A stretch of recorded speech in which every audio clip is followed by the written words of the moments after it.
Good morning. This is going to be a short video about our new 56 Speedcut cutter. Just want to go over some of the changes in this new line of cutters that we're carrying with Triumph from MBM. Some things will be very similar to our 5560s and our 7260s, as well as our 52 series and 66 series, and some things will be slightly different. So just beginning with the machine itself, this is a 22-inch cutter. We have our IR safety beams like we have on our other 60 series cutters currently. Some of the things that we're going to notice are going to be a little bit different. We have this new interface here. It's a much larger interface, gives you much more room to be able to see what you're doing for programming, and we'll go through some of the different features that you're able to do on this machine that are not available on our other machines. One thing they've improved is that they've sped the back gauge up 100%, so it's twice as fast as our old machines, and you can see it moves quite quickly. So now your cutting time is greatly reduced. The speed of the knife is also quicker. So this particular machine has an electromechanical knife, and it has a hydraulic clamp system so that you're able to adjust your pressures for clamping, which is very nice. We also have a nice foot pedal here on the bottom for pre-clamping. It's not too heavy, not too light, so it doesn't fatigue your operator. It's still easy to use for your pre-clamping operations. Whether you're doing booklets or you just want to make sure that your paper doesn't move prior to cutting. We do have optional base panels, so if you'd like to have an enclosed base, we do have the optional panels that you can purchase and install these if you like the enclosed versus the open. One of the other nice things that we have is we have a tool tray down here now that keeps our knife changing tool and the other tools that are included with the cutter for adjusting the knife or making other adjustments. Your false clamp is also here for when you're ready to use that for certain types of operations and clamping. Well, we do have adjustable feet based on these, so you can level this one, which is a little different than some of the others. So now you can level it to the floor if you need to as well, which is nice. One thing to mention on the 56, although it is an electromechanical knife and a hydraulic clamp, this is a standard 120 volt machine that just requires a 20 amp dedicated outlet. So unlike our 7260, which is also a hybrid that requires 3-phase power, this one you can use your standard power with a 20 amp dedicated outlet, which is going to make it much more user friendly for a larger number of our customers. So another important thing to mention on this series, and the 68 will be the same as well. So we've moved away from the cut paddles and now we have cut buttons. So it's still two-handed operation for safety. Green means the machine is ready. If you see red, then there's either something wrong with the cutting sequence or you've blocked the safety beams. So now you're not able to operate. So even with two hands, if it's red, you wouldn't be able to operate. So moving back up to our touch pad, we'll look at this new touch screen and see some of the operations. So on our home screen, the nice thing about this now is that your jobs that you do most often, you can actually save those to your home screen. So you just touch and it takes you right into that job, so you're ready to cut. You don't have to go to another screen or do anything else. It's right there for you. If you have cut and you left and you came back and you wanted to go back to the last session that you did, the last cut job that you did, you can also hit last session, and again it pulls up the job that we just did, so it remembers the last thing that you did on the machine. Also from here, if you want to create a new program, again, you don't have to go to another screen. You can just click create new program. You can name it, add your steps, and create a program. And then we'll do another short video on that later that shows you actually how to program this particular cutter, which this one's easier. The interface is nicer. It makes it a little quicker and smoother for your operator to be able to put new jobs in. Like on our other cutters, we also have these presets for cuts. Some of them come standard.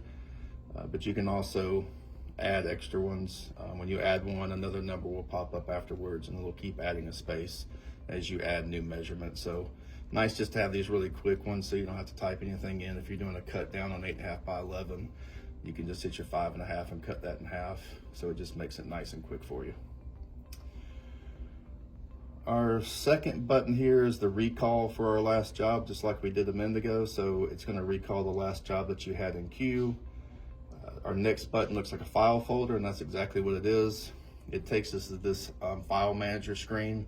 So depending on how you have your files and sub-files set up, you're able to click on individual files, and it's going to show you what cut sequences are in that particular file. So you could have 1218, 1319, 1420, 1117, rack card, business card. You can make any types of files that you want to be able to save your jobs to be easily retrieved. So it's a nice feature that you have. You're also able to bring in things on a USB, plug it in, and then you could choose your USB button, and when the USB is plugged in, you can just transfer that over to whichever file that you want to and save those jobs, which is another really nice feature on here. So you have a new file button, your copying files,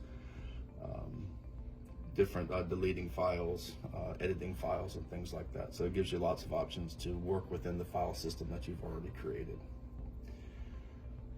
Once we get beyond that, this one is also nice because we can actually do a blade change, and if you want to have a tutorial step-by-step, it says, do you want to start a blade change? You click yes, and now it's going to give a video that walks you through step-by-step, telling you which tools to grab.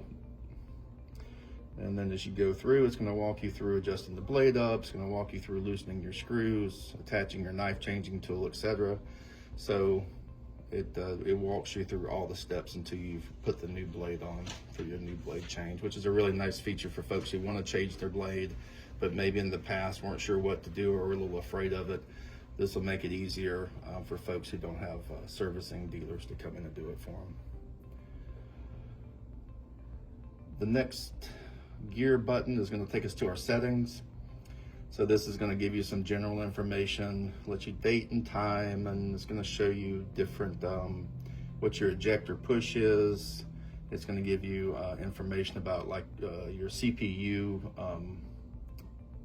what the programming is for that if it's current. So if we have a new version that comes out and you need to flash the CPU or download it, you'll know if you've got the most current one based on the emails. It gives you firmware updates, your serial numbers here as well, which is nice in case something happens to your sticker. You'll always have that. And then it gives you some other temperature readings so you can kind of see how your machine is running. So lots of good things for the end user, but also for the technician when they come in to do service. It will let them see how the machine is operating while they're there. So then we have the little question mark, and that's actually your operator's manual. So in this particular model, you're going to be able to digitally see your operator's manual, so you can use your finger to swipe page to page, or you can touch the little green spots on the bottom and it will skip over a little bit faster. You also can make it larger with your finger, so if you need to be able to, like me, you need to have the letters a little bit bigger so you can see them, you can do that as well. But most people will probably find flipping through. I know with the new software that just came out, when this one's upgraded, it's going to be a little different. You're going to have page numbers on the side, which will make it a little bit easier. You'll be able to skip to page 56. So the interface on this particular screen will change just a little bit, but not a lot. It'll just make it a little bit more user-friendly. Then our last two buttons are for the Speedcut software that comes from the manufacturer. One is a QR code reader, and the other one is the actual Speedcut software itself, which goes along with our software. Across the top, you're going to notice that we have light. So if you press and hold these, it's going to throw you into the main screen. So now you're able to adjust your table light up and down depending on what your environment's like. Depending on what you need, you can save it. Also on your cut indicator light here, you're able to raise that up and down as well. So if it's a little too bright, depending on what your paper type is, you can see it better. If it's lighter or darker, you have that option. Sounds the same way. Clamp pressure, so you're able to adjust clamp pressure on this one as well digitally, all the way from 1 up to 8. So usually we can stay about 5 or 6, and that's plenty of clamp pressure for everything that we do. And then you have your USB, which just allows you to insert or eject to be able to do backups, restores, updates, transferring files, and things like that. One nice feature that I'll just mention to you that you'll see in the programming when we do our next video is that this particular model, because it has this nice computer interface, will allow you to save the position of the paper for each cut. It'll allow you to change the speed of the back gauge for each cut. It'll allow you to change the clamp pressure for each cut. Among other things like pushes, you can add those as well for each cut. So there's going to be a lot of updated things for this machine that the other ones aren't capable of doing individually, step by step, that you'll be able to kind of customize on this particular one. So if you have smaller stacks and you want to turn that clamp pressure down or turn it up, or you want to slow the back gauge down so it doesn't move your small stacks and knock them over, you can do that on the last step versus having to go slow through every step like you may have to on the others. So lots of flexibility in this new model. We're really excited about it. The ones that are in the field already, we're getting really good feedback from the end users. They're really liking the speed and the power that the machine has. And we also have our 68 version coming out that we have on order, and we'll have those in-house soon. And that'll be a 26-inch version of this with the same features, same electromechanical knife, same hydraulic system, same interface, just a slightly bigger package than this. So just to give you another option to be more flexible. I appreciate your time, and hopefully this has helped you. Have a good day.